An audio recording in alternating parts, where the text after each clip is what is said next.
Yes, karon laagon na pud nato ang isa sa mga cafe nga nasa mong bucket list dinhi sa may Mintal, ang Mariel's Cafe. Doon lang jud siya sa intersection road sa Puan o kanang bypass road going to Bangkal o syempre ang Mintal ug Ulas. Unique kay siya nga cafe guys kay ngano ang opening hours nila is 4 p.m. till 2 a.m. Mao nang kakaiba jud siya guys.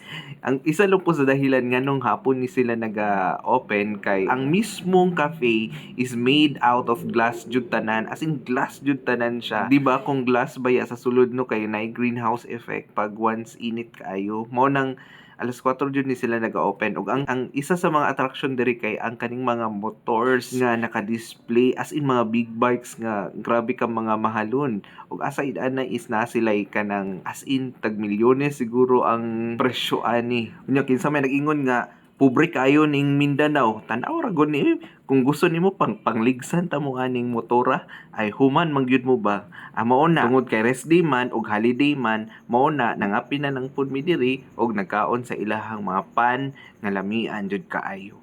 Mao na dinhi lang kutob kay didto na pud mi sa next stop namo nga restaurant nga among adtuan kauban ang atong higala ug ang partner sa atong higala nga si Ma'am Vic.